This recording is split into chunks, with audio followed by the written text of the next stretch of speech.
Bienvenidos chicas y chicos, ¿cómo están? La idea del día de hoy es que nosotros estábamos trabajando en ecología las diferentes formas de que nosotros podemos generar un huerto en casa. Y vamos a ir al huerto, pero vamos a ir al huerto, ¿cierto?, a echar mano de todo. Y nos va a acompañar acá mi compañero Waldo. Yo soy Waldo, soy el encargado del huerto, así que estoy muy contento de conocerles y bacán que quieran ir al huerto, que conozcamos, para que aprendan a hacer un huerto en su casa. Vamos a ir al huerto y vamos a nosotros a ver cuáles son las formas y técnicas que se tiene para cultivar, porque nos vamos a encontrar con sorpresas. Por ejemplo, que no es lo mismo cultivar dentro de un invernadero que cultivar afuera en el patio. Hay diferencias. Y estas diferencias en el fondo van a ser necesarias para poder tener diferentes tipos de plantas, diferentes tipos de animales que puedan interrelacionarse ahí con las plantas y otros insectos. Y también, ¿cierto?, va a ser diferente para nuestras propias necesidades. Si es que nosotros en casa tenemos un espacio muy chiquitito, vamos a tener, ¿cierto?, una forma reducida de poder plantar. Luego, ¿cierto?, vamos a ir anotando las técnicas que nos vayan enseñando. Por ejemplo, si a mí me dicen, acá hay que poner a lo mejor un manto de hierba encima para que mantenga la humedad, ¿cierto? Eso es una forma de técnica, entonces nosotros vamos a ir anotándolo o podemos incluso hacer dibujos. Si es que a lo mejor a usted le gusta hacer más dibujos, también lo puede hacer. Si usted lo entiende bien, perfecto. Vamos a ir viendo cuáles son las mejores plantas para poder cultivar en ese espacio. A lo mejor las plantas que necesitan más o menos luz o las plantas que necesitan más o menos agua. Y finalmente vamos a volver acá para poder en el fondo contestar esas preguntas que van a ser qué técnicas son las que pudiste observar, o sea, cuáles son las que podemos mirar ahí, cuáles son las ventajas de esa técnica, si a lo mejor es bueno para alguna planta que reciba más o menos luz y qué tipo de plantas son las mejores para esa técnica.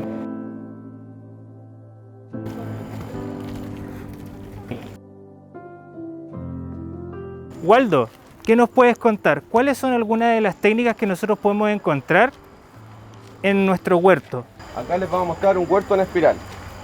El huerto en espiral nos permite asociar los distintos cultivos que tengamos en este espacio. Por ejemplo, buscamos plantas que se puedan complementar entre sí, plantas que sean aromáticas, plantas que sean medicinales y que se puedan también asociar respecto a las horas de luz y a las horas de sombra que necesita cada especie. Aparte, como está hecho así como un caracol, cuando regamos el agüita baja solita. Aquí tenemos una jardinera. Esta jardinera tenemos plantas similares a las que están allá, pero organizadas de manera diferente. También tenemos plantas medicinales, tenemos flores. ¿Cuál es la ventaja de organizar de esta manera? ¿Las flores? Organizar de esta manera nos permite caminar también entre medio de las plantas. Estas flores que están aquí nos permiten atraer a otros bichitos. Por ejemplo, a ver, ya. Para la salud también, para la salud de nuestras plantas también. Exacto. Todos esos insectos vienen cuando nosotros tenemos flores. Casi todos los polinizadores no viven en un lugar muy acotado, sino que recorren kilómetros a su alrededor. Entonces fácilmente vamos a tener que una abeja que a lo mejor vive a 2-3 kilómetros de acá, vino al huerto y en ese trayecto en el fondo fue polinizando varios tipos de flores que encontró alrededor del camino. Entonces es muy interesante que nosotros mantengamos corredores biológicos alrededor, ya sea de tu huerto, en la ciudad donde vives, porque de esa manera vamos apoyando que estos insectos vayan de un lugar a otro y vayan en el fondo aumentando esa variabilidad en las plantas. Estos son nuestros bancales. Acá vamos a cultivar, que puedan ver acá, son habas. Esta planta crece mucho mejor, producto de que el haba que está acá le está metiendo nitrógeno al suelo, entonces esta va a crecer más grande. Lo mismo es cierto con las plantas que están allá. Nico. Y crece más rápido, le da más vida. Sí, pues exactamente. Le dan más alimentos. Por eso con el profesor Erwin plantamos estas habas en el mes de mayo. Y así las tuvimos todo el invierno, recibieron toda la lluvia del invierno, ahora están recibiendo todo el solcito y ya vamos a tener lista nuestra cosecha de habas. Vemos que los bancales es un cultivo mucho más ampliado. Podemos tener de todo tipo de cultivos, si se dan cuenta. Podemos mezclar cebolla, lechuga, zanahoria, orégano. Estas son plantas que nosotros nos ayudan, por ejemplo, en lugares donde nosotros no tengamos un suelo muy rico en nutrientes. Por ejemplo, un suelo que a lo mejor es pobre o un suelo que sea muy arenoso, nos sirve bastante este tipo de plantitas porque nos ayudan en el fondo a afirmar la tierra. Recordemos que, por ejemplo, cuando nosotros tenemos un huerto, muchas de estas plantas, por ejemplo, las de que están acá son anuales, muchas de ellas. ¿Qué quiere decir que sean anuales? Que van a crecer y una vez que pongan, por ejemplo, sus semillas y sus frutos, se van a morir. Y esas son las que nosotros llamamos como malezas, las que están, por ejemplo, todas por allá en el fondo. Entonces, cuando nosotros tenemos muchos de ese tipo de plantas, nosotros podemos ocupar los cuerpos que quedan de esas plantas y los podemos utilizar para hacer compost. Y de esa manera, esos mismos nutrientes que ellas tienen se quedan en la tierra y después lo ocupamos para plantar nuestros propios alimentos. Ya tenemos 3 formas diferentes de plantar y tenemos además un corredor biológico.